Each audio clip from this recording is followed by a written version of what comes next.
Setelah pulang kerja larut malam, dalam perjalanan pulang aku mengalami kecelakaan parah. Saat dokter menelpon ibu mertua dan suamiku untuk datang sebagai wali karena aku membutuhkan operasi darurat. Suami dan ibu mertuaku malah menolak dan berkata, "Kami sibuk tidak punya waktu untuk urusan administrasi tak penting itu." Pagi harinya saat aku sadar setelah operasi, di catatan medis tertulis, "Wali baru."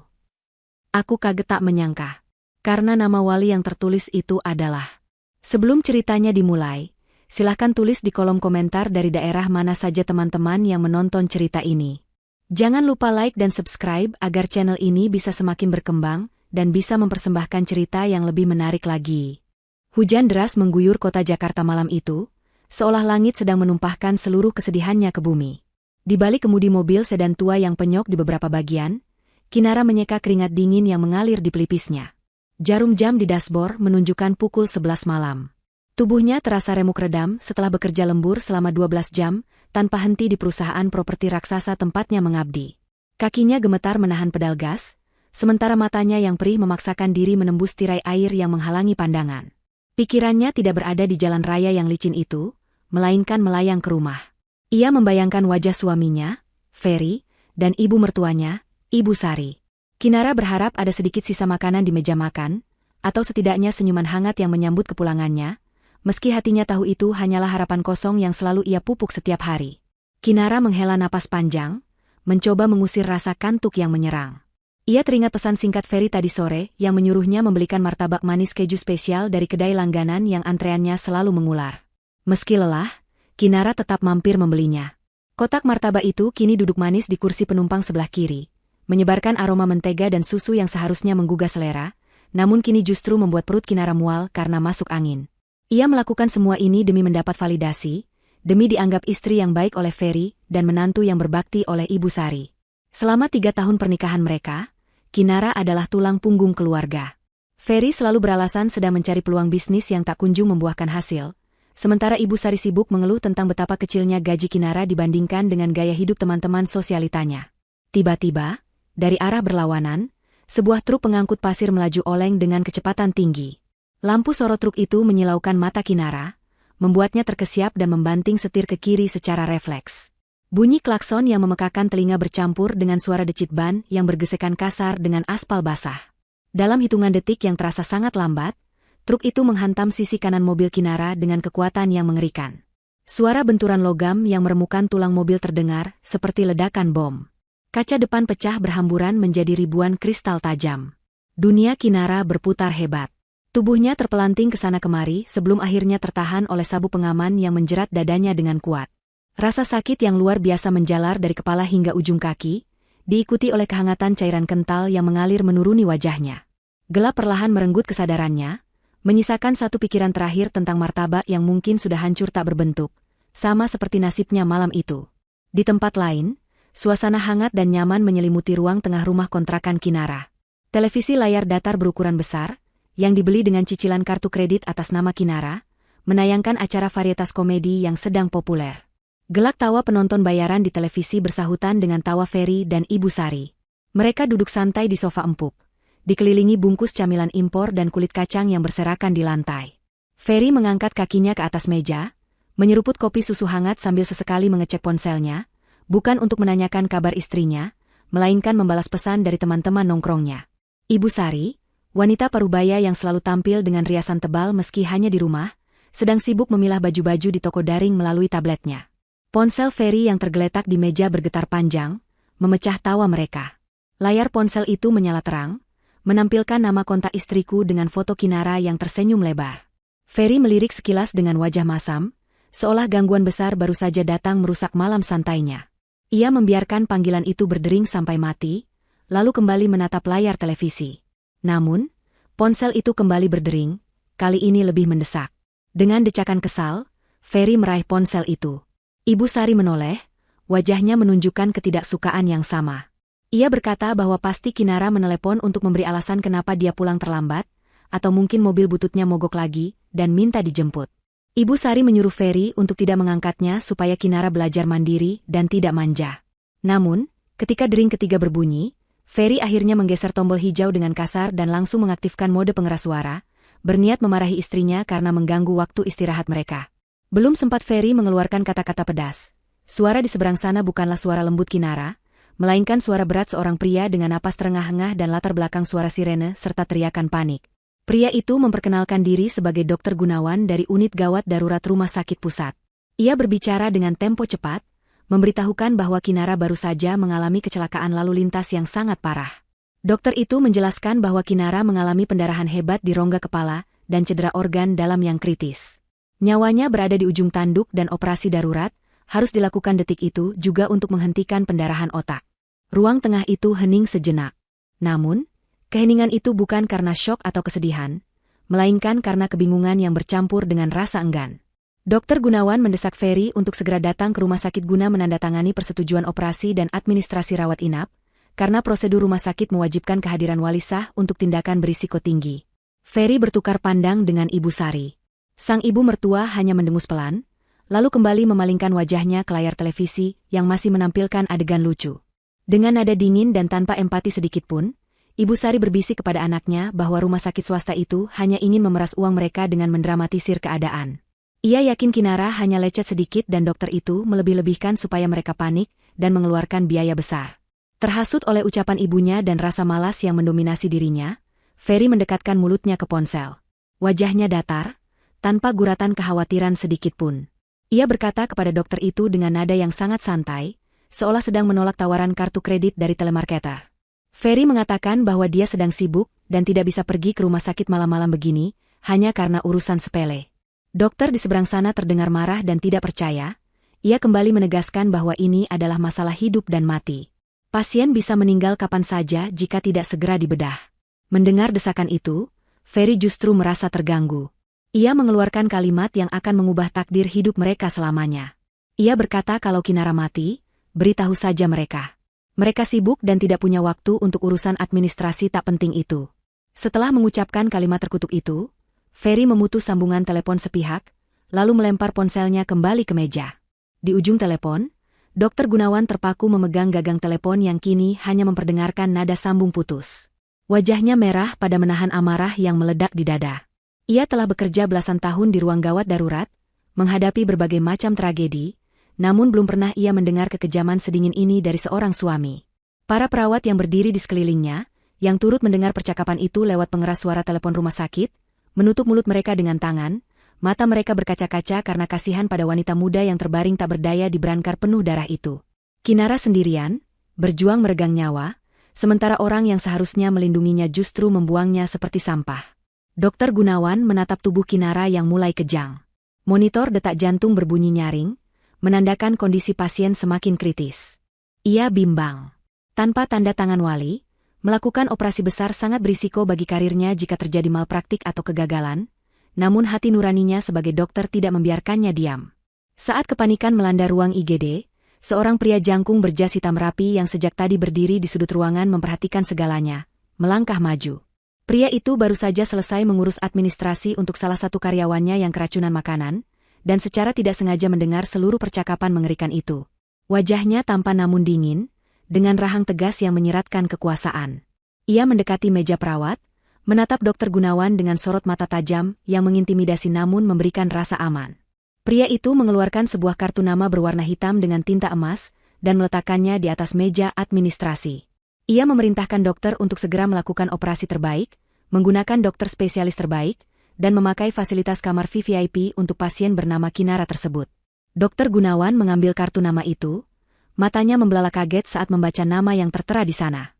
Itu adalah nama yang sangat berpengaruh di dunia bisnis, pemilik dari grup perusahaan properti tempat Kinara bekerja. Pria itu berkata dengan suara bariton yang tenang namun penuh penekanan, bahwa dialah yang akan menjadi penanggung jawab penuh atas nyawa dan biaya pengobatan wanita itu. Ia meminta formulir persetujuan, mengambil pena, dan tanpa ragu membubuhkan tanda tangannya di kolom wali. Malam itu, di tengah hujan badai yang masih mengamuk di luar, nasib Kinara berpindah tangan dari seorang suami pecundang kepada seorang pelindung yang tak terduga. Cahaya matahari pagi menyelinap masuk melalui celah tirai sutra yang tebal, menyinari ruangan yang lebih mirip kamar hotel bintang 5 daripada kamar rumah sakit. Aroma antiseptik yang biasanya menyengat hidung kini tersamar oleh wangi bunga lili segar yang tertata rapi di dalam vas kristal di atas meja nakas. Kinara mengerjapkan matanya perlahan, mencoba menyesuaikan penglihatannya dengan cahaya terang yang menyambutnya. Kepalanya terasa berat, seolah ada batu besar yang menindihnya, dan seluruh tubuhnya terasa kaku. Rasa sakit yang tajam berdenyut di sekujur badannya setiap kali ia mencoba bergerak, mengingatkannya pada peristiwa mengerikan yang terjadi malam sebelumnya. Ingatan tentang hujan, lampu truk yang menyilaukan, dan benturan keras itu perlahan kembali menyusun dirinya dalam benak Kinara, membuatnya tersentak sadar.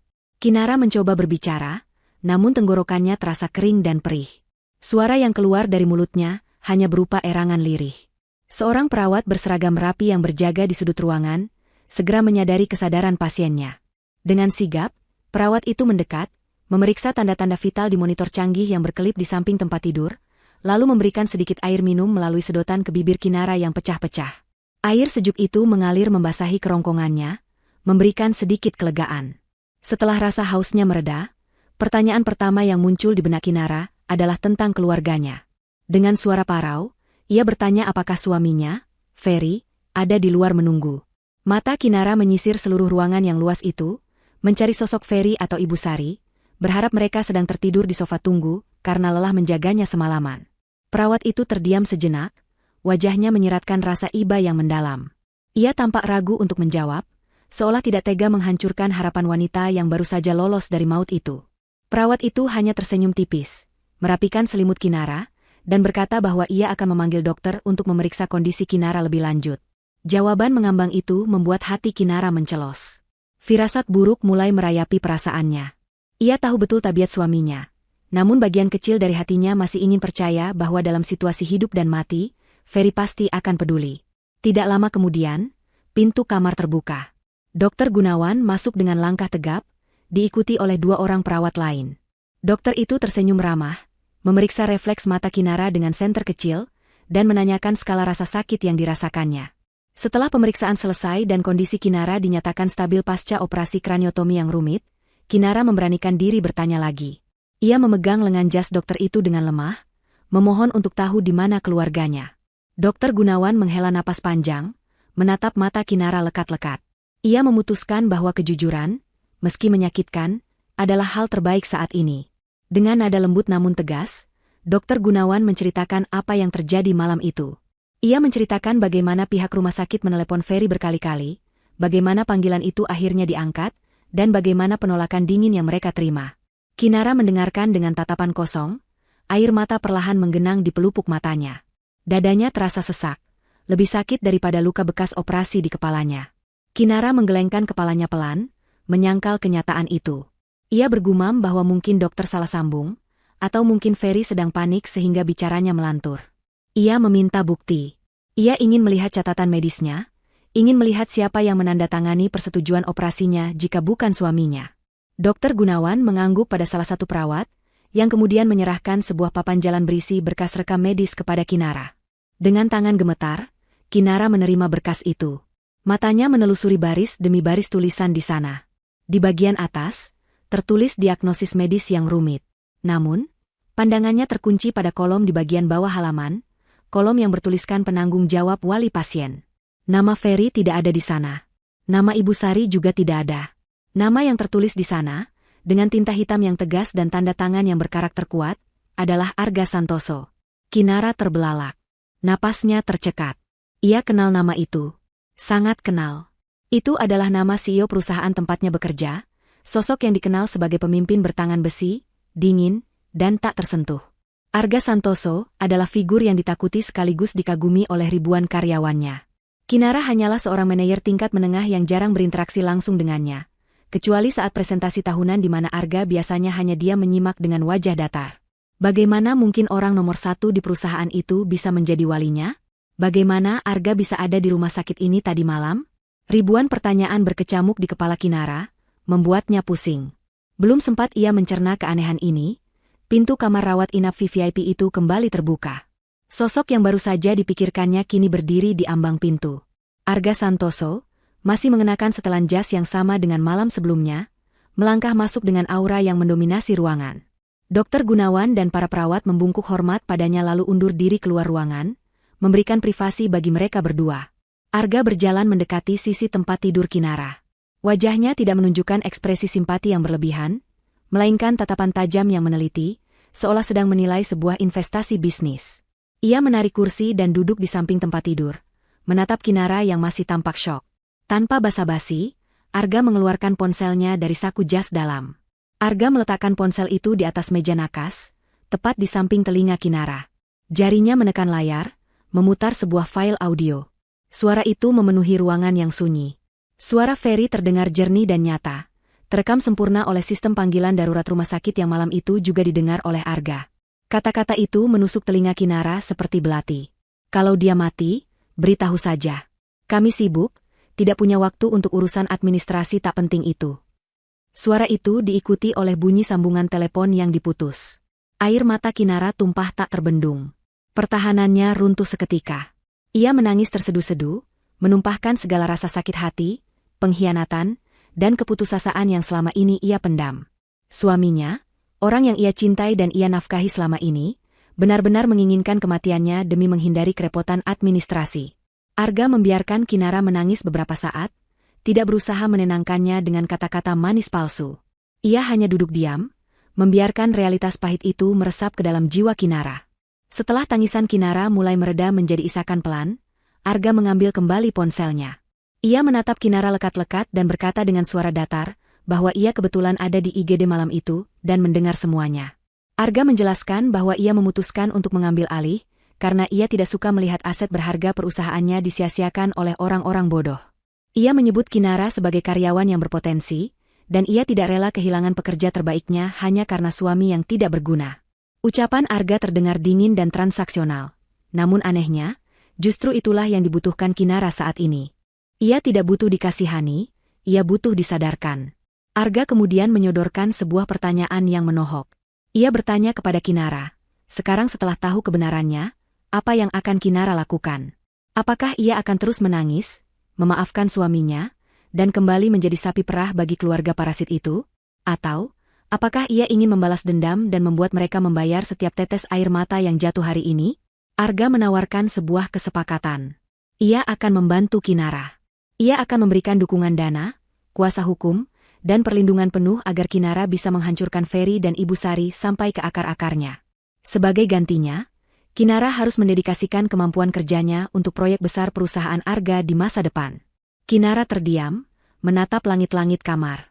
Bayangan wajah Ferry yang tersenyum sinis dan Ibu Sari yang selalu meremehkannya menari-nari di pelupuk matanya. Rasa cinta yang dulu ada kini, hangus terbakar oleh api kebencian yang mulai menyala. Kata-kata, urusan tak penting, terngiang-ngiang di kepalanya, menjadi bahan bakar baru bagi semangat hidupnya. Kinara menghapus air matanya dengan kasar, meski tangannya masih gemetar. Ia menoleh menatap Arga, tatapan matanya yang tadi sendu kini berubah menjadi keras dan dingin, mencerminkan tekad baja yang baru saja terbentuk. Dengan suara serak namun penuh keyakinan, Kinara menjawab tawaran itu. Ia menerima kesepakatan Arga. Ia bersedia menjadi proyek Arga selanjutnya. Mulai detik ini, Kinara yang lemah dan penurut telah mati bersama kecelakaan itu. Yang hidup sekarang adalah Kinara baru, yang siap menuntut balas. Arga tersenyum tipis, sebuah senyum yang sangat jarang terlihat, menandakan dimulainya permainan pembalasan yang sesungguhnya. 1 bulan telah berlalu sejak malam tragis yang hampir merenggut nyawa Kinara. Selama masa itu, Kinara menjalani pemulihan intensif di sebuah fasilitas kesehatan swasta milik kolega Arga Santoso yang tersembunyi dari keramaian kota. Di sana, luka fisik Kinara dirawat dengan teknologi terbaik, namun yang lebih penting, mentalnya ditempa ulang. Arga tidak hanya menyembuhkan tubuhnya, tetapi juga menyusun strategi yang matang. Kinara diajarkan untuk menyembunyikan emosi, memalsukan senyuman, dan memainkan peran sebagai korban yang tidak tahu apa-apa. Hari kepulangan pun tiba. Kinara berdiri di depan cermin besar di apartemen sementara yang disediakan Arga. Ia memandangi pantulan dirinya. Bekas jahitan di kepalanya kini tertutup rapi oleh tatanan rambut barunya. Wajahnya yang dulu kusam karena kelelahan kini tampak segar, meski ia sengaja memulas bedak agar terlihat sedikit pucat untuk memuluskan sandiwaranya. Arga berdiri di belakangnya, mengangguk pelan sebagai tanda persetujuan bahwa pertunjukan sudah siap dimulai. Sebuah taksi online mengantar Kinara sampai ke depan pagar rumah kontrakannya. Arga sengaja tidak mengantar untuk menghindari kecurigaan awal. Kinara menarik napas dalam-dalam, mengatur detak jantungnya yang memburu karena amarah. Ia melangkah masuk ke halaman rumah yang tampak tidak terurus. Rumput liar mulai tinggi, dan sampah bekas makanan cepat saji menumpuk di tempat sampah depan, menandakan penghuninya terlalu malas bahkan untuk sekadar menjaga kebersihan. Dengan tangan gemetar yang dibuat-buat, Kinara memutar kunci pintu dan melangkah masuk. Aroma rokok dan debu langsung menyergap hidungnya. Ruang tamu berantakan. Ferry sedang tidur mendengkur di sofa dengan televisi yang menyala, sementara Ibu Sari sedang sibuk mengikir kukunya di kursi makan sambil mendengarkan musik dari ponsel. Kehadiran Kinara yang tiba-tiba membuat Ibu Sari terlonjak kaget. Wanita parubaya itu membelalakan matanya, seolah melihat hantu. Ia segera mengguncang bahu Ferry dengan kasar hingga anaknya terbangun. Ferry mengerjapkan mata, bingung, lalu tatapannya terkunci pada sosok istrinya yang berdiri di ambang pintu dengan sebuah koper kecil. Tidak ada pelukan hangat, tidak ada tangisan haru, dan tidak ada ucapan syukur. Yang terpancar dari wajah mereka berdua hanyalah kekagetan yang bercampur dengan kekecewaan yang gagal disembunyikan. Ferry bahkan sempat melirik arah pintu, seolah memastikan tidak ada orang lain yang datang bersama Kinara. Dengan nada canggung dan terbata-bata, Ferry akhirnya membuka suara. Bertanya bagaimana Kinara bisa pulang dan kenapa tidak memberi kabar agar ia bisa menjemput. Sebuah basa-basi busuk yang membuat perut Kinara mual. Kinara memasang wajah sendu dan berjalan pelan mendekati mereka, berpura-pura kakinya masih pincang. Ia duduk di kursi kayu yang keras, lalu mulai bercerita dengan suara lirih yang telah dilatihnya. Ia berkata bahwa seorang dermawan menolongnya di rumah sakit, menanggung biaya awal karena kasihan melihatnya sendirian, dan sekarang ia sudah diperbolehkan rawat jalan. Mendengar kata, sendirian, Ibu Sari langsung memotong pembicaraan dengan nada defensif. Ia berdalih bahwa malam itu Ferry sedang sakit parah, demam tinggi hingga tidak bisa bangun, dan mereka kehilangan ponsel sehingga tidak tahu cara menghubungi rumah sakit. Kebohongan itu meluncur begitu licin dari lidah Ibu Sari, tanpa rasa bersalah sedikitpun. Ferry mengangguk cepat, mendukung dusta ibunya dengan wajah memelas yang dibuat-buat. Namun, drama kemanusiaan itu tidak berlangsung lama. Belum sempat Kinara meletakkan tasnya ke dalam kamar, Ferry sudah mengubah topik pembicaraan ke hal yang baginya jauh lebih penting. Matanya berkilat tamak saat ia bertanya tentang asuransi kecelakaan dan nasib mobil mereka. Ferry berkata bahwa mobil itu hancur total menurut berita, jadi pasti uang penggantian dari asuransi sangat besar. Ibu Sari pun ikut menimpali, mendesak Kinara untuk segera mengurus pencairan dana Jasara Harja dan asuransi kantornya. Bagi mereka, kepulangan Kinara yang selamat hanyalah sebuah jalan untuk mendapatkan uang tunai segar. Mereka tidak peduli pada rasa sakit yang Kinara rasakan, mereka hanya peduli pada angka 0 di rekening bank. Kinara menunduk, menyembunyikan senyum sinis yang hampir tersungging di bibirnya. Inilah saatnya melempar umpan pertama. Dengan nada polos, Kinara berkata bahwa ia sudah mengurus semuanya dengan pihak asuransi dan kantor. Ia menyebutkan sebuah angka nominal yang fantastis, jauh lebih besar dari gaji Ferry selama 5 tahun jika ia bekerja.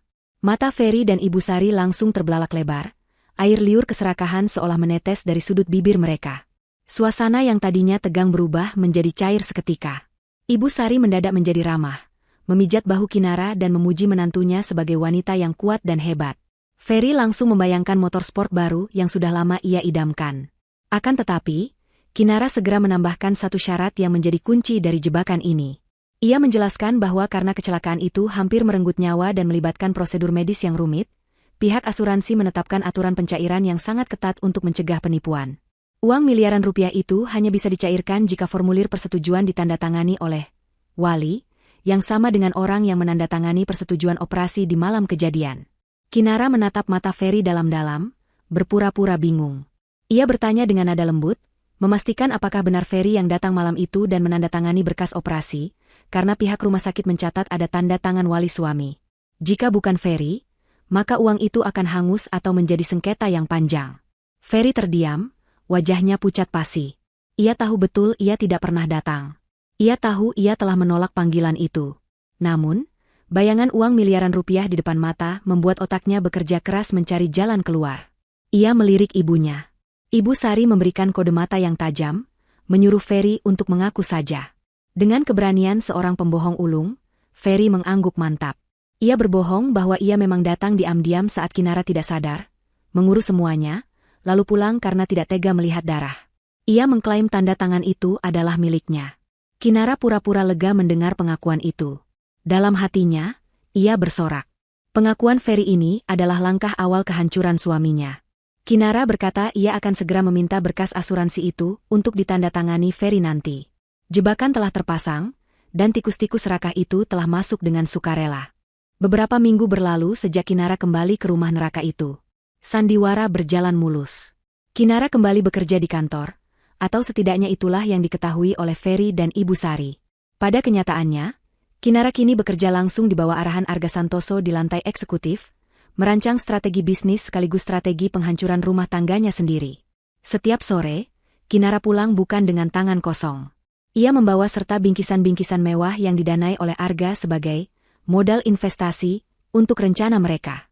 Hari ini, Kinara membawa sebuah tas tangan bermerek terkenal dari desainer Eropa untuk Ibu Sari dan sebuah jam tangan kronograf edisi terbatas untuk Ferry. Saat Kinara meletakkan barang-barang mewah itu di meja ruang tamu, mata Ibu Sari berbinar-binar seperti anak kecil melihat permen. Tanpa rasa malu, ia langsung menyambar tas itu, mencium aroma kulit aslinya, dan segera berpose di depan cermin. Ia tidak bertanya dari mana Kinara mendapatkan uang sebanyak itu, ia hanya peduli bahwa sekarang ia bisa pamer kepada tetangga-tetangga yang selama ini meremehkannya.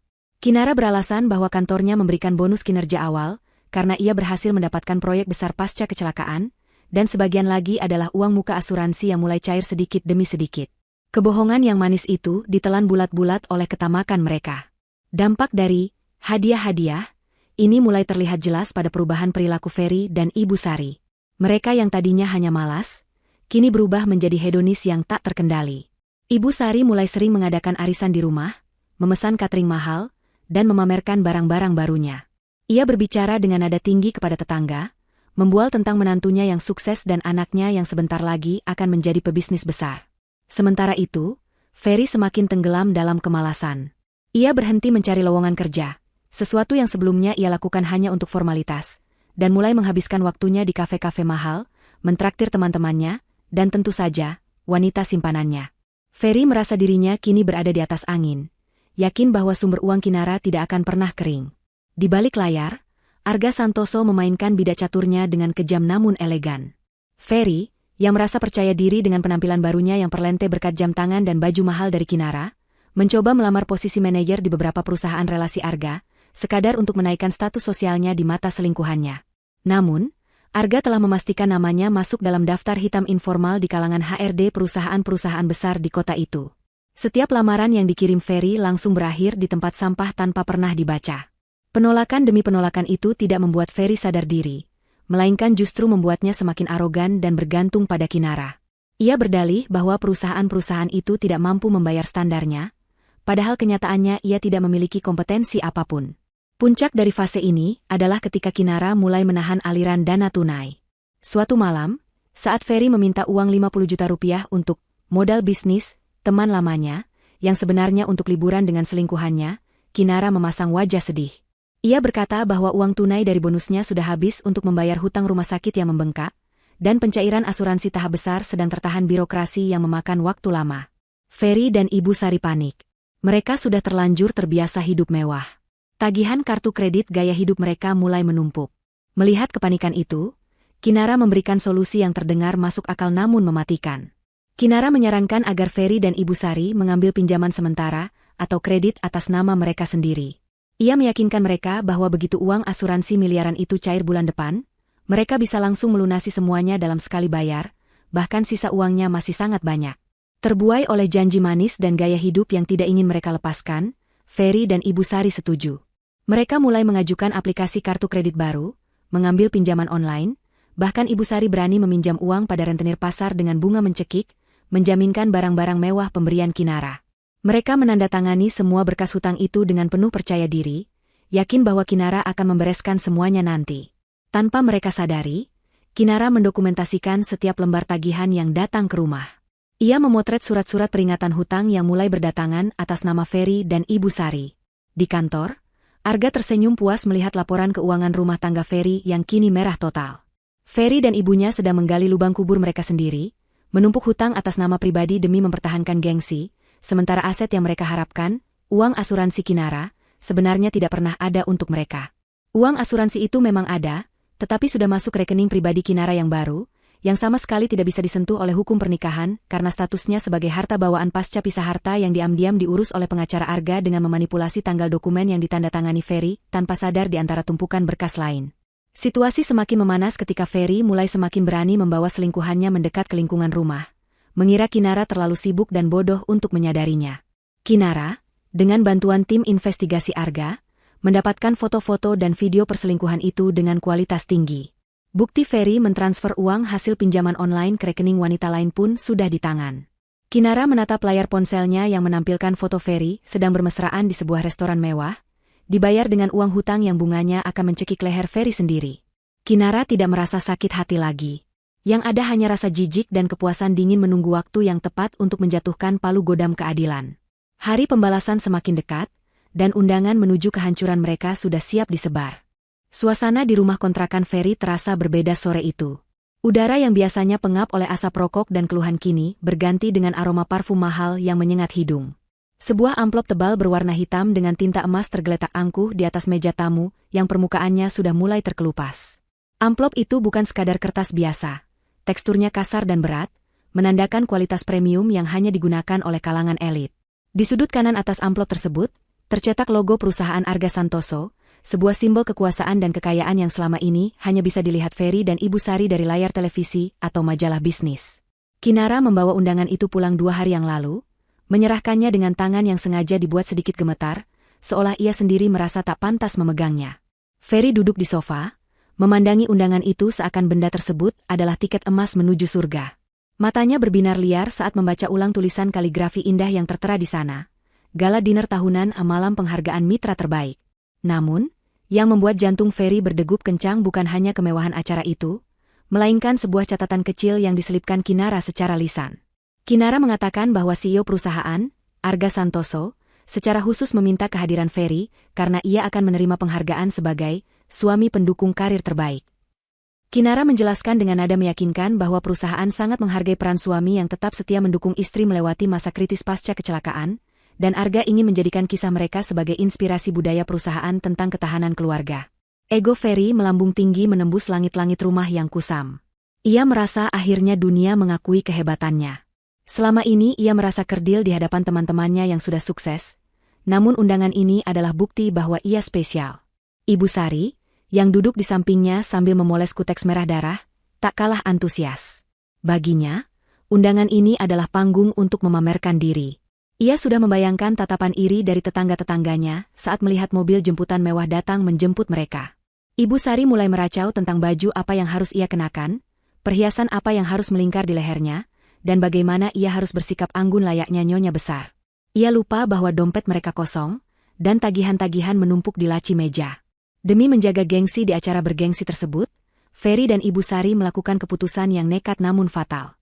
Karena uang tunai dari Kinara sedang macet, dengan alasan birokrasi asuransi, mereka kembali mendatangi rentenir.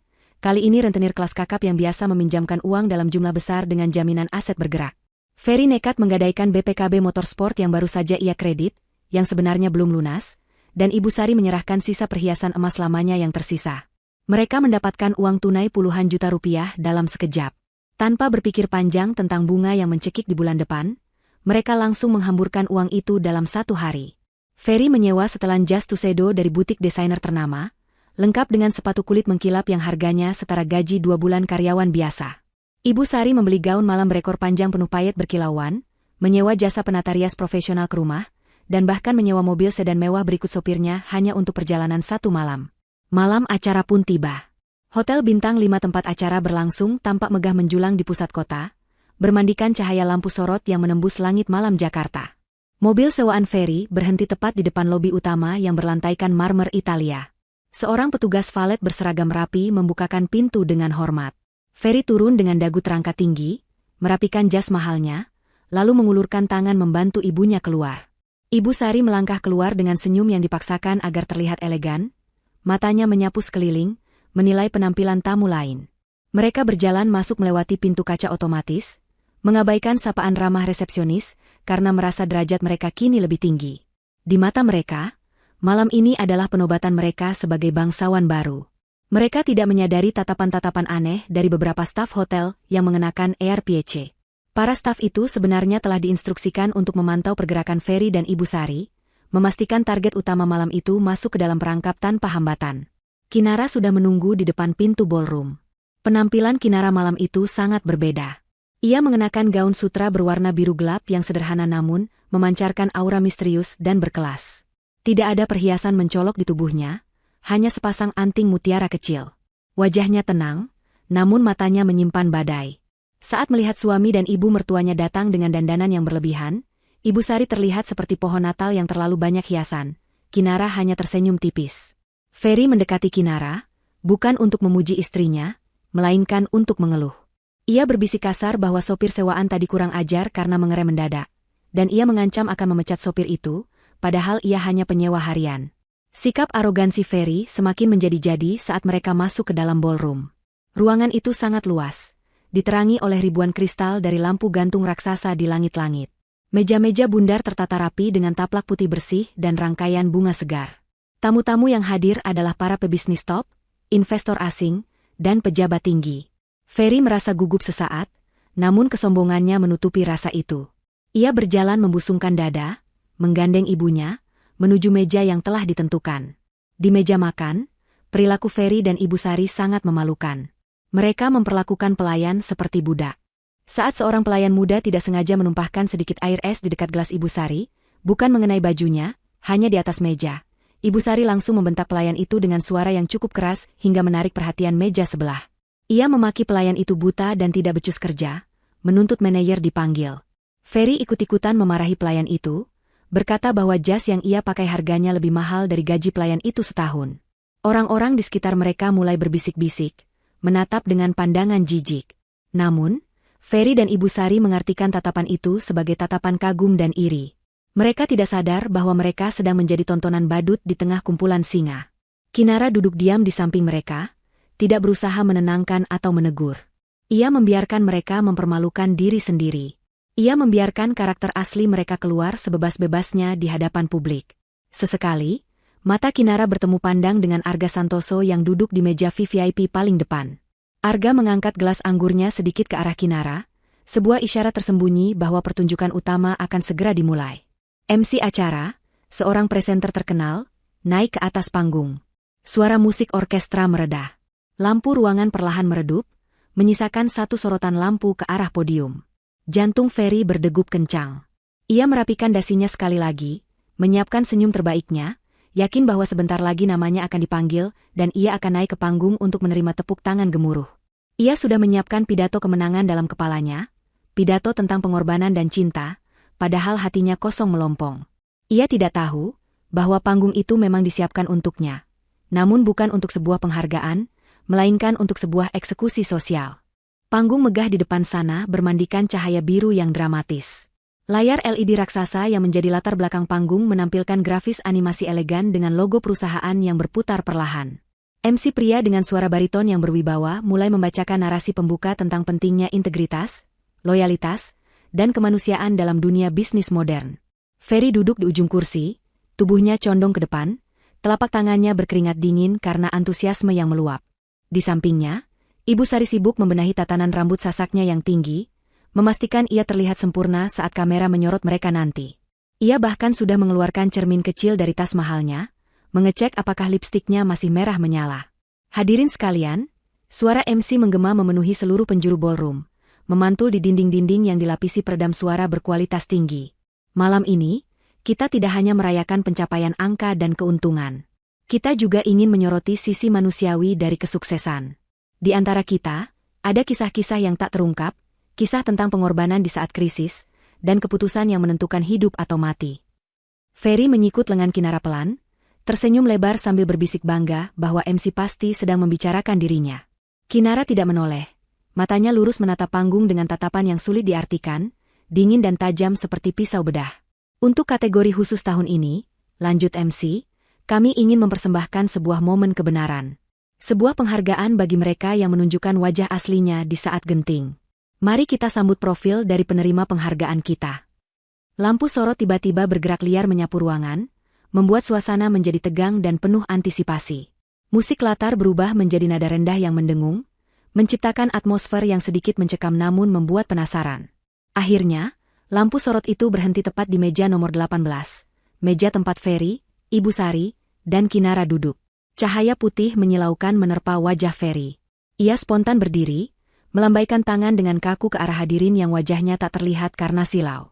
Ibu Sari ikut berdiri, tersenyum lebar sambil memamerkan gigi yang dihiasi sisa lipstik.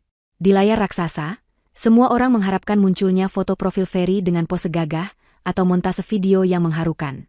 Namun, layar itu tiba-tiba berkedip, menampilkan static noise atau gangguan gambar sejenak, seolah ada kerusakan teknis. Beberapa tamu mulai berbisik bingung. Ferry yang sudah berdiri tampak canggung, senyumnya mulai goyah. Tiba-tiba, layar berubah menjadi hitam pekat. Hanya ada satu garis gelombang audio berwarna hijau neon yang melintang di tengah layar hitam itu. Hening. Seluruh ruangan menahan napas. Kemudian, suara itu terdengar. Bukan suara musik, bukan suara narator. "Dok, kalau dia mati, beritahu saja." Suara itu meledak dari speaker kualitas konser yang mengelilingi ruangan. Jernih, nyaring, tanpa distorsi. Itu adalah suara Ferry.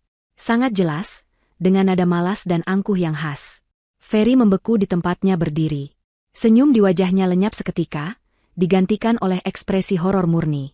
Lututnya gemetar hebat. Ia mengenali suara itu. Itu suaranya sebulan yang lalu. Gelombang audio di layar bergerak seiring dengan kelanjutan kalimat itu. "Kami sibuk, tidak punya waktu untuk urusan administrasi tak penting itu." Suara itu bergema, memantul di setiap sudut ruangan, menusuk telinga ratusan tamu undangan. Bunyi, klik, telepon yang ditutup mengakhiri rekaman pendek namun mematikan itu. Keheningan yang mengikuti setelahnya jauh lebih mengerikan daripada keributan apapun. Ratusan pasang mata yang tadinya menatap panggung kini beralih menatap Ferry yang berdiri kaku di bawah sorotan lampu. Tatapan mereka bukan lagi kekaguman, melainkan campuran antara kaget, jijik, dan penghinaan yang mendalam. Para istri pejabat menutup mulut mereka dengan tangan, para pengusaha menggelengkan kepala dengan wajah masam. Ibu Sari, yang baru saja menyadari apa yang terjadi, wajahnya berubah pucat pasi seperti mayat. Kakinya lemas, dan ia benar-benar ambruk kembali ke kursinya, menjatuhkan gelas kristal hingga pecah berkeping-keping di lantai. Suara pecahan gelas itu memecah keheningan, memicu bisik-bisik yang riuh rendah di seluruh ruangan. Itu suara dia? Kejam sekali. Istrinya sedang sekarat dan dia bilang begitu. Manusia macam apa itu? Kata-kata cemoohan mulai terdengar jelas dari meja-meja terdekat. Ferry panik. Ia melihat ke sekeliling dengan mata liar, mencari jalan keluar. Keringat dingin mengucur deras membasahi kemeja mahalnya. Ia mencoba membuka mulut, berteriak dengan suara yang pecah. Itu bohong. Itu rekayasa. Itu suara buatan. Saya tidak pernah bicara begitu. Teriakannya terdengar menyedihkan di tengah ruangan luas itu.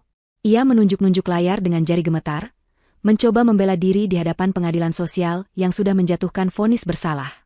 Saat itulah, Arga Santoso bangkit dari kursi VVIP-nya.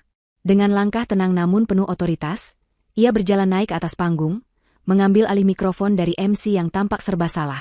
Kehadiran Arga langsung mendiamkan ruangan. Ia menatap lurus ke arah Ferry dengan pandangan yang bisa membekukan air. Hadirin sekalian, suara Arga berat dan berwibawa, rekaman itu asli. Diverifikasi oleh forensik digital dan saksi mata, Dr. Gunawan, yang malam itu memohon nyawa untuk pasiennya. Arga menunjuk ke arah meja sudut, di mana Dr. Gunawan berdiri dan mengangguk tegas, memvalidasi pernyataan itu. Arga melanjutkan, kali ini suaranya mengandung kemarahan yang terkendali namun menakutkan. Wanita yang nyawanya dianggap urusan tak penting oleh pria ini adalah Kinara. Salah satu manajer terbaik saya. Mitra bisnis saya. Malam itu, saya menjadi saksi bagaimana nyawanya disia-siakan. Dan malam ini, saya ingin menunjukkan kepada kalian semua, bahwa di perusahaan kami, integritas adalah segalanya. Kami tidak bekerja sama dengan sampah yang membuang keluarganya sendiri. Arga turun dari panggung dan berjalan menghampiri meja Ferry. Lampu sorot mengikutinya. Ia berdiri tepat di depan Kinara, mengulurkan tangannya. Kinara menyambut uluran tangan itu dan berdiri. Arga merangkul bahu Kinara, melindunginya, dan menghadapkannya kepada para hadirin. Mulai malam ini, Kinara berada di bawah perlindungan penuh korporasi saya. Segala bentuk penghinaan terhadapnya adalah deklarasi perang terhadap saya. Ferry terduduk lemas, kakinya tak lagi sanggup menopang tubuhnya. Ia merasa ditelanjangi di depan umum. Segala kebanggaan, harga diri, dan mimpi kayanya hancur berkeping-keping dalam hitungan detik. Ibu Sari menangis histeris di kursinya, menutupi wajahnya dengan tas tangan, tidak sanggup menanggung malu. Belum selesai penderitaan mereka, pintu samping ballroom terbuka lebar. 4 orang petugas kepolisian berseragam lengkap masuk dengan langkah tegap, didampingi oleh kepala keamanan hotel. Mereka berjalan lurus menuju meja Ferry. Suasana semakin tegang. Salah satu polisi membacakan surat perintah dengan suara lantang. Saudara Ferry, Anda kami amankan untuk dimintai keterangan atas laporan dugaan penelantaran istri yang mengakibatkan bahaya maut, serta dugaan penipuan aset. Ferry ternganga. Apa? Penipuan? Saya tidak. Polisi itu tidak memberinya kesempatan bicara. Silakan jelaskan di kantor polisi. 2 petugas memegang lengan Ferry, memaksanya berdiri. Ferry meronta, memohon-mohon pada Kinara. Kinara, sayang, tolong aku. Jelaskan pada mereka ini salah paham. Ibu tolong Ferry. Tapi Kinara hanya menatapnya datar, seolah melihat orang asing yang tidak penting. Ibu Sari yang histeris mencoba menahan polisi, tapi ia sendiri didorong pelan agar menjauh. Ferry diseret keluar dari ballroom mewah itu, melewati barisan tamu yang menatapnya dengan pandangan menghina. Teriakan memelasnya menggema di lorong hotel, menjadi musik penutup yang tragis bagi ambisinya yang kosong. Kinara menarik napas panjang, menghirup aroma kemenangan yang bercampur dengan rasa lega yang luar biasa. Babak pertama pembalasan dendam telah selesai, dan kehancuran total Ferry baru saja dimulai. Malam itu, langit Jakarta tampak hitam pekat tanpa bintang, seolah turut berduka atau mungkin sedang menertawakan nasib 2 manusia yang baru saja terlempar dari puncak angan-angan ke dasar jurang kehinaan.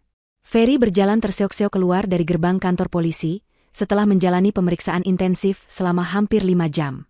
Wajahnya yang tadi sore begitu berseri-seri penuh kesombongan, kini tampak kusam, berminyak, dan dipenuhi guratan kelelahan yang amat sangat.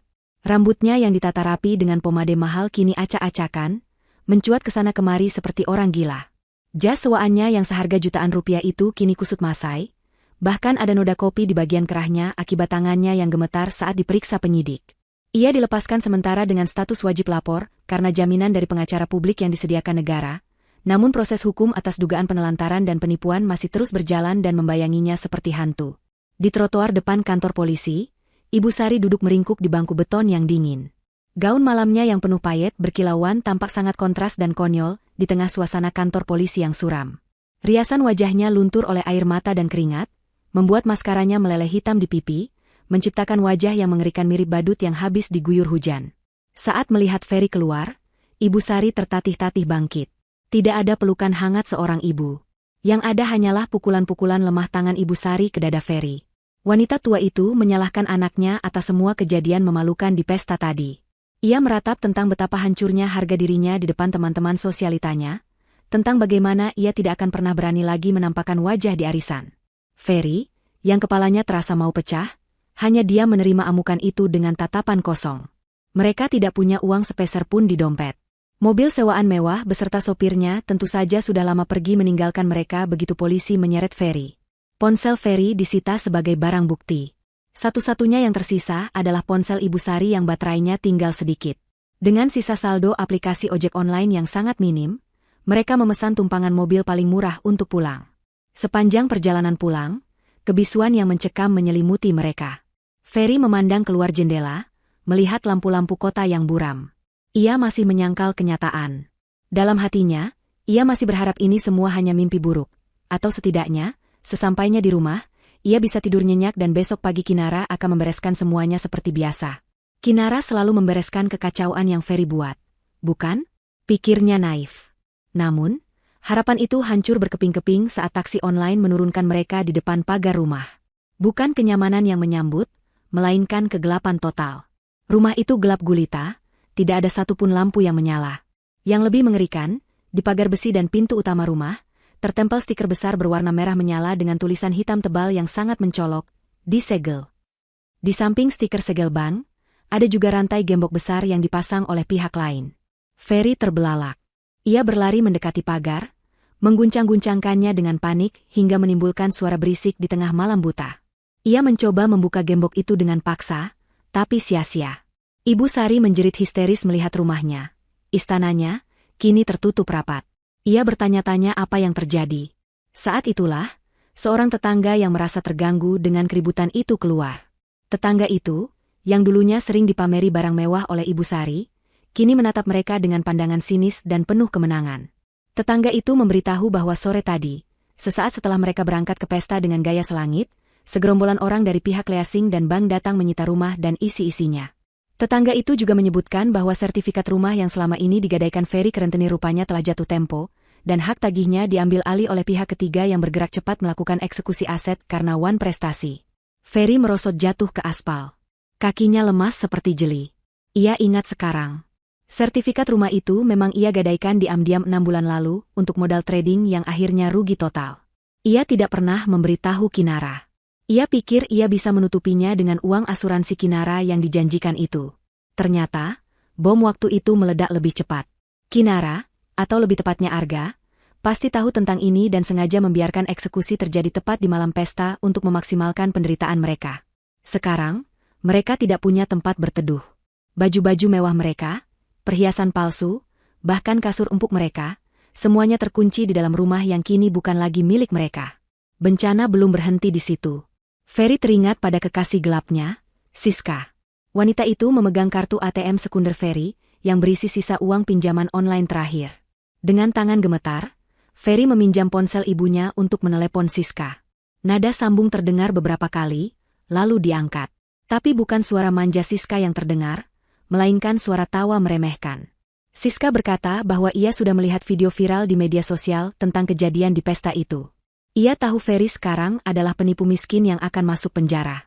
Tanpa basa-basi, Siska mengatakan bahwa ia sudah menguras habis isi ATM Ferry sebagai biaya ganti rugi waktu selama berpacaran dengan pecundang, lalu menutup telepon dan memblokir nomor itu. Ferry membanting ponsel ibunya ke tanah saking marahnya, membuat layar ponsel itu retak. Satu-satunya alat komunikasi yang mereka miliki kini rusak sebagian. Di tengah keputusasaan itu, Ibu Sari tiba-tiba memegang dada kirinya. Wajahnya yang pucat berubah menjadi biru. Napasnya tersengal-sengal, pendek dan cepat. Stres yang bertubi-tubi, mulai dari dipermalukan di pesta hingga kehilangan rumah, memicu serangan jantung ringan pada wanita tua itu. Ibu Sari ambruk ke pelukan Ferry, mengerang kesakitan. Ferry panik luar biasa. Rasa marahnya berganti menjadi ketakutan murni.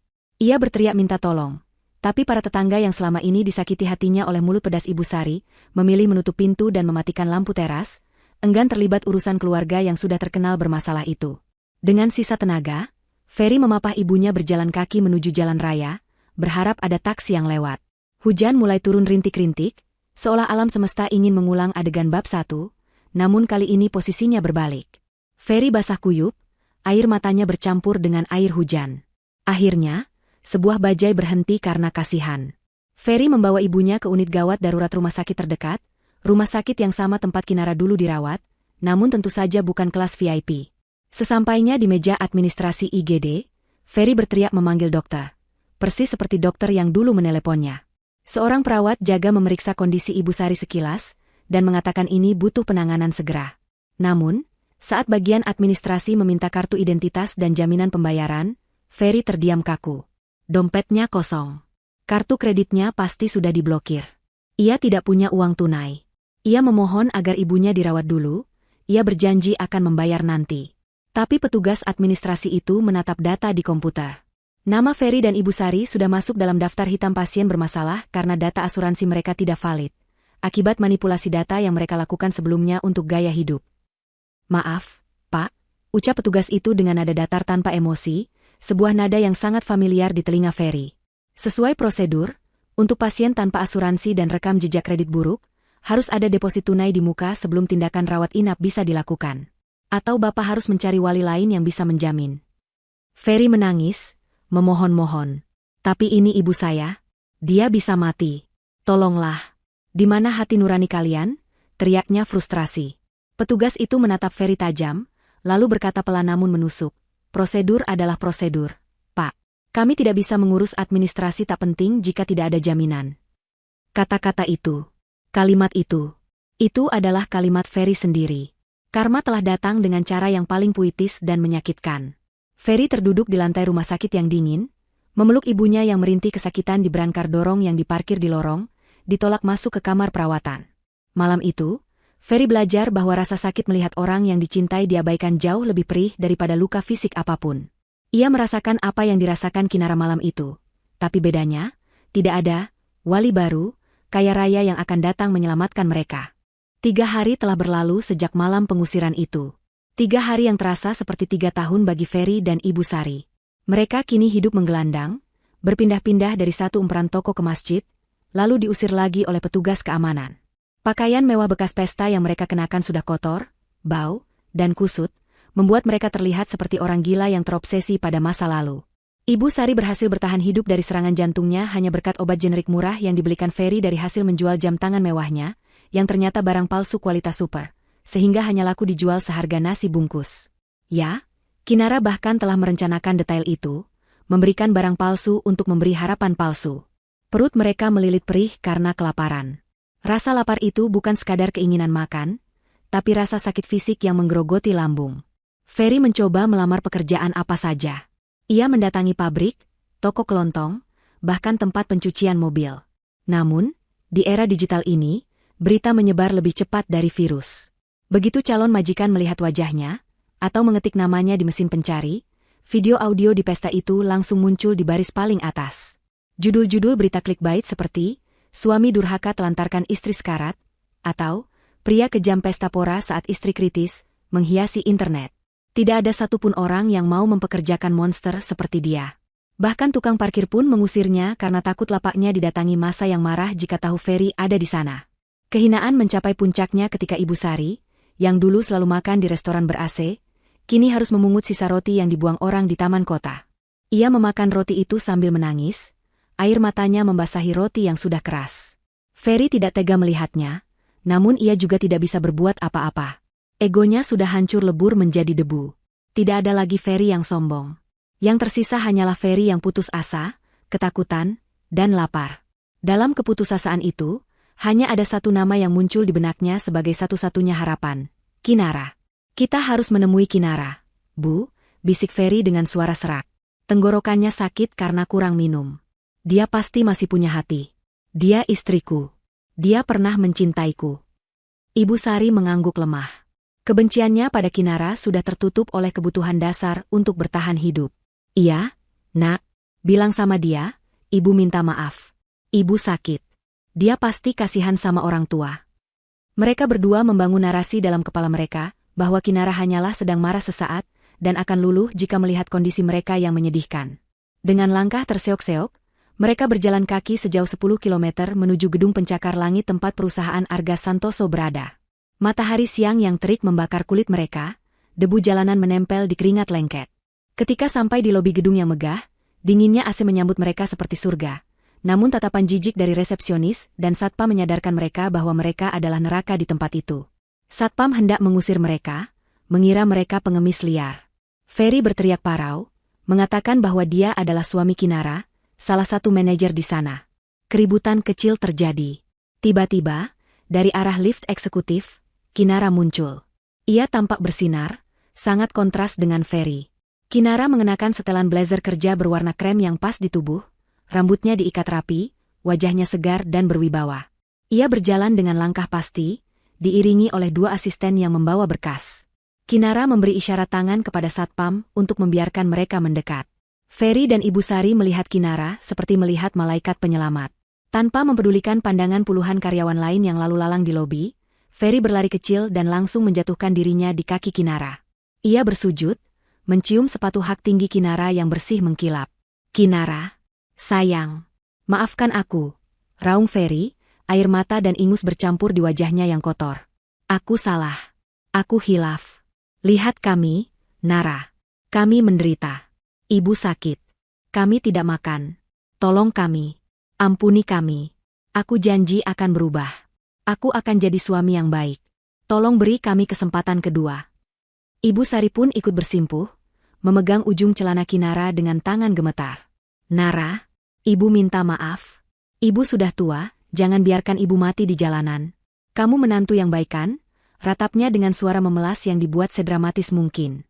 Suasana lobi menjadi hening. Semua orang menonton drama nyata itu. Kinara menatap ke bawah, Melihat dua manusia yang dulu menginjak-injak harga dirinya kini berguling di lantai seperti cacing kepanasan. Tidak ada rasa iba di hati Kinara, yang ada hanya rasa tuntas. Ia sudah menunggu momen ini. Namun, Kinara tidak menendang mereka. Ia justru tersenyum, senyum yang sangat manis namun tidak mencapai matanya. "Bangunlah, Mas." "Bu," ucap Kinara lembut. Ferry mengangkat wajahnya, secercah harapan muncul di matanya. Ia mengira Kinara luluh. Ia bangkit berdiri, membantu ibunya. Kamu memaafkan kami? Kamu mau menerima kami kembali?" tanya Ferry penuh harap. "Aku tahu kamu masih mencintaiku." Kinara tidak menjawab. Ia memberi kode pada salah satu asistennya. Asisten itu menyerahkan sebuah amplop coklat tebal kepada Kinara. Kinara kemudian menyerahkan amplop itu ke tangan Ferry. "Ini untuk kalian," kata Kinara tenang. Tangan Ferry gemetar menerima amplop itu. Otaknya langsung berpikir itu berisi uang tunai. Mungkin pesangon perpisahan? Atau uang untuk sewa rumah? Ferry buru-buru merobek amplop itu, tidak sabar melihat lembaran merah di dalamnya. Ibu Sari menjulurkan leher, matanya berbinar rakus. Namun, saat isinya ditarik keluar, bukan uang yang mereka temukan, melainkan tumpukan kertas dengan kop surat rumah sakit mewah dan firma hukum. Ferry membacanya dengan bingung. Matanya membelalak saat melihat angka-angka yang tertera di sana. "Ini apa?" gagap Ferry. Kinara melipat tangannya di dada, wajahnya berubah dingin sedingin es kutub. "Itu adalah tagihan, Mas. Tagihan biaya operasi kraniotomi, biaya rawat inap VVIP selama 1 bulan, biaya obat-obatan impor, dan biaya terapi pemulihan pasca kecelakaan. Totalnya 570 juta rupiah." Ferry hampir pingsan melihat angka itu. "Tetapi, bukannya Pak Arga yang bayar? Dia walinya kan?" Kinara tersenyum miring. "Pak Arga memang menalangi dulu. Tapi secara hukum, karena saat kejadian kita masih sah suami istri, dan kamu adalah kepala keluarga yang wajib menafkahi dan menanggung biaya kesehatan istri, maka semua biaya itu dialihkan menjadi hutang pribadimu kepada perusahaan. Pak Arga sudah melakukan cesye atau pengalihan piutang. Jadi sekarang, kamu berhutang 1,5 miliar lebih kepada perusahaan ini." Kinara melangkah maju 1 langkah, menatap tepat ke manik mata Ferry yang gemetar ketakutan. "Kau bilang padaku dulu, jangan repot-repot dengan urusan administrasi, kan? Nah, sekarang aku kembalikan urusan administrasi itu padamu. Kau punya waktu 1 minggu untuk melunasinya. Jika tidak, tim pengacara kami akan memproses penyitaan aset apapun yang kau punya di masa depan, bahkan sampai kau mati." "Tapi aku tidak punya apa-apa lagi, Nara. Kami miskin," jerit Ferry histeris. "Itu bukan urusanku," jawab Kinara datar, mengulangi kalimat suaminya dulu. "Kalau kalian mati kelaparan, beritahu saja. Aku sibuk, tidak punya waktu untuk mengurus mantan keluarga yang tidak penting." Dengan kalimat pamungkas itu, Kinara membalikan badan dan berjalan pergi meninggalkan mereka. Satpam segera menyeret Ferry dan Ibu Sari keluar dari gedung dengan kasar. Ferry berteriak-teriak memanggil nama Kinara, tapi pintu kaca otomatis itu tertutup rapat, memisahkan dunia mereka selamanya. Di luar, di trotoar yang panas, Ferry menggenggam kertas tagihan itu, menyadari bahwa hidupnya bukan hanya hancur, tapi sudah tamat. Ia tidak hanya miskin, tapi kini terjerat hutang raksasa yang tidak akan pernah bisa ia bayar seumur hidupnya. Dan yang paling menyakitkan adalah kesadaran bahwa semua ini adalah buah dari satu kalimat bodoh yang ia ucapkan di malam hujan itu. Pagi itu, suasana di pengadilan negeri terasa lebih mencekam dari biasanya.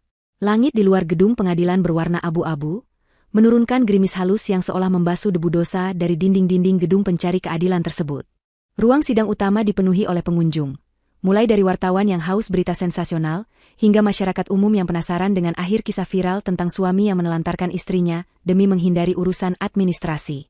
Di kursi terdakwa, Ferry duduk menunduk dengan mengenakan rompi tahanan berwarna oranye mencolok. Wajahnya tirus, matanya cekung dengan lingkaran hitam yang lebar, dan rambutnya yang dulu selalu rapi kini dipotong cepak asal-asalan. Tidak ada lagi sisa-sisa kesombongan yang dulu ia pamerkan. Di sampingnya, duduk pengacara publik yang ditunjuk negara, seorang pria muda yang tampak lelah dan kurang bersemangat, karena tahu kasus ini hampir mustahil untuk dimenangkan. Di barisan kursi pengunjung paling depan, Ibu Sari duduk dengan gelisah. Ia mengenakan kebaya lusuh yang sudah pudar warnanya, satu-satunya baju layak yang tersisa di tas pakaiannya. Wajahnya yang keriput tanpa riasan tampak jauh lebih tua dari usianya yang sebenarnya. Matanya liar menatap sekeliling, penuh dengan kemarahan yang tertahan dan ketakutan akan masa depan. Di sisi meja yang lain, duduk Kinara. Penampilannya tenang dan elegan dalam balutan blazer hitam formal. Di sampingnya, tim pengacara elit yang disewa oleh perusahaan Arga Santoso sedang menyusun berkas-berkas bukti dengan rapi.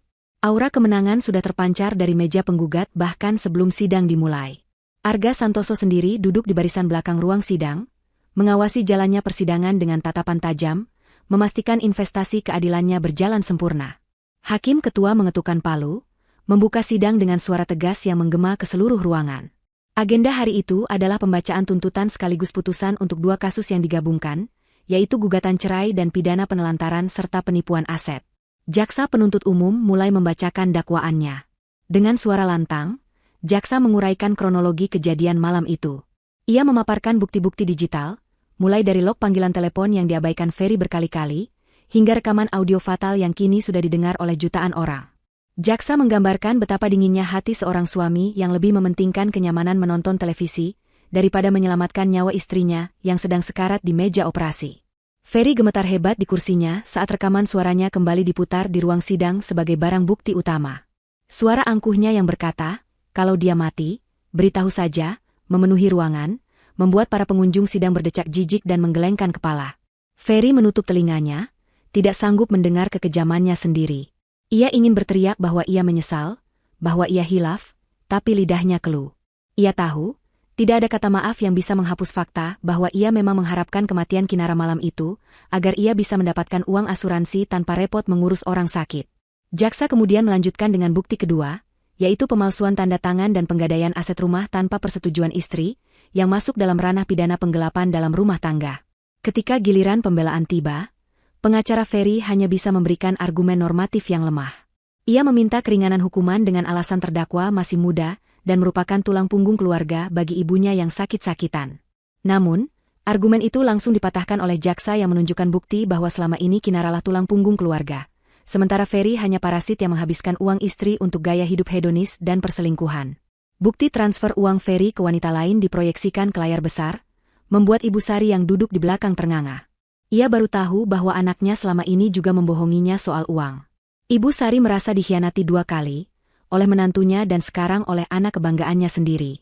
Suasana sidang memanas ketika hakim memberikan kesempatan kepada Kinara untuk menyampaikan pernyataan terakhirnya sebelum vonis. Kinara berdiri dengan anggun. Ia tidak menangis. Ia tidak berteriak. Ia menatap Ferry dengan tatapan datar yang menusuk. Kinara berkata bahwa ia tidak menuntut balas dendam, ia hanya menuntut keadilan. Ia menceritakan bagaimana ia bekerja keras siang malam demi keluarga, namun dibalas dengan doa kematian oleh orang yang paling ia percayai. Kinara menegaskan bahwa rasa sakit fisik akibat kecelakaan itu bisa sembuh, tapi pengkhianatan yang dilakukan Ferry telah membunuh jiwa pernikahannya secara permanen. Kalimat Kinara yang tenang namun penuh luka, membuat beberapa pengunjung sidang meneteskan air mata.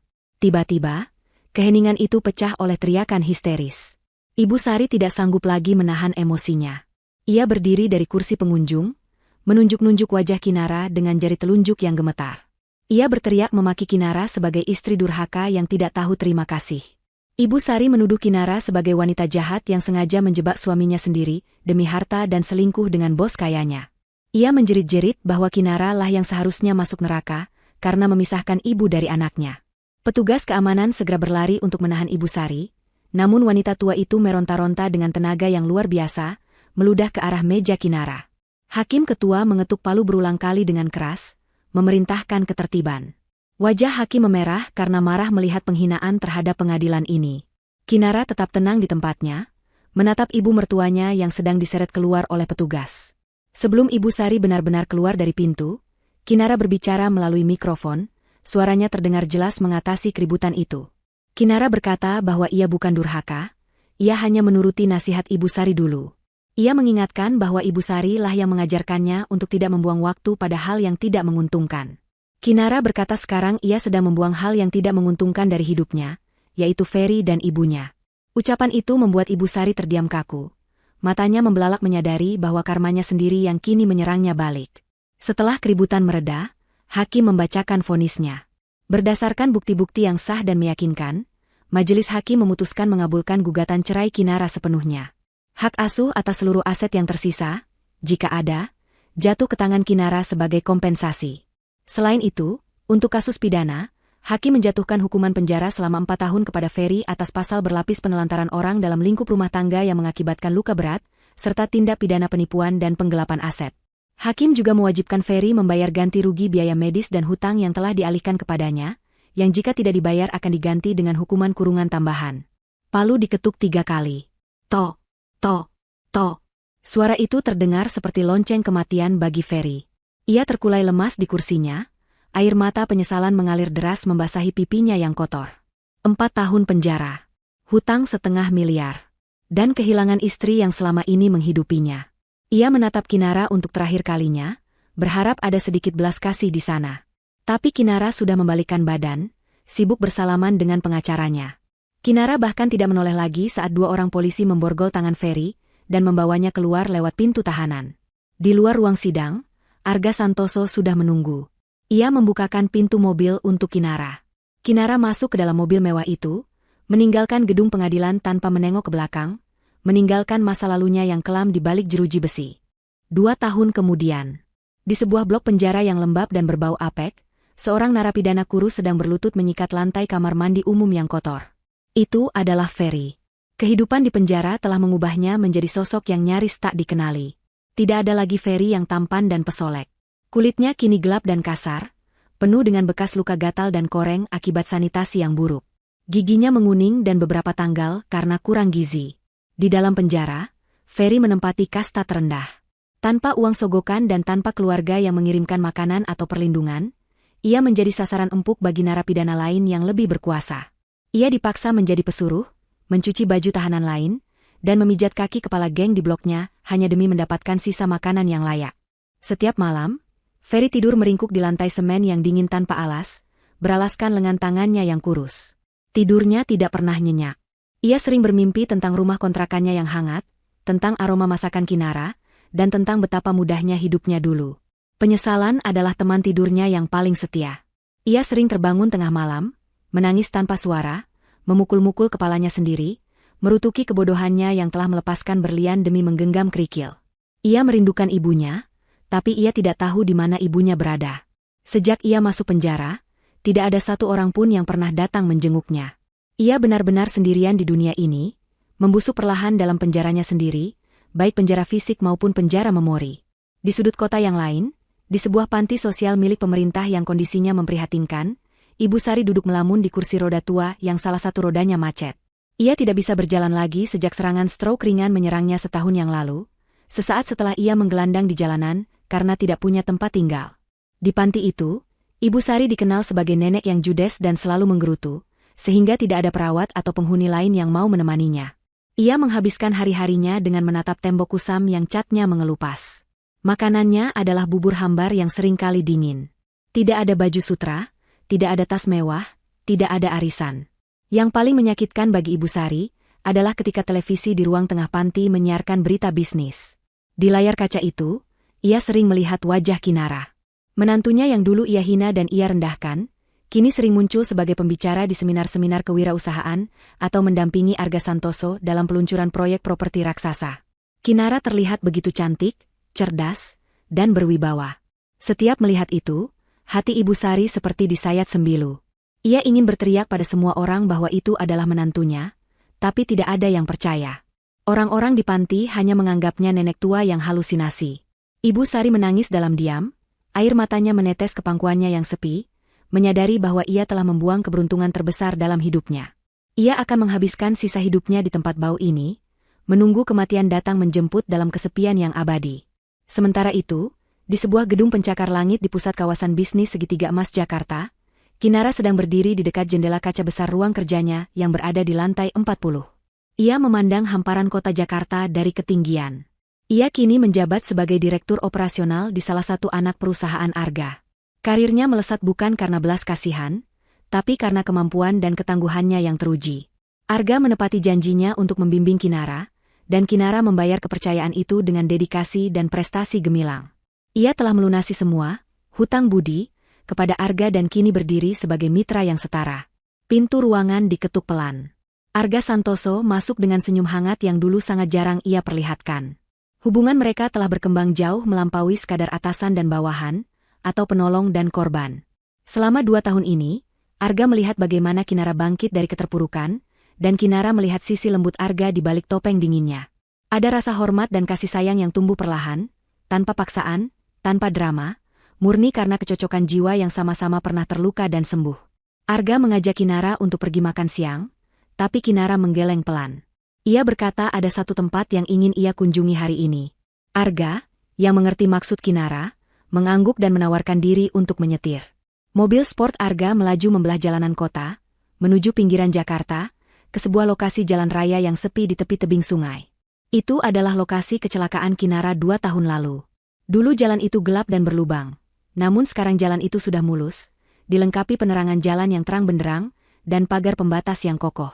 Semua perbaikan infrastruktur itu dilakukan melalui dana CSR perusahaan Arga atas permintaan Kinara, agar tidak ada lagi orang yang bernasib sama sepertinya.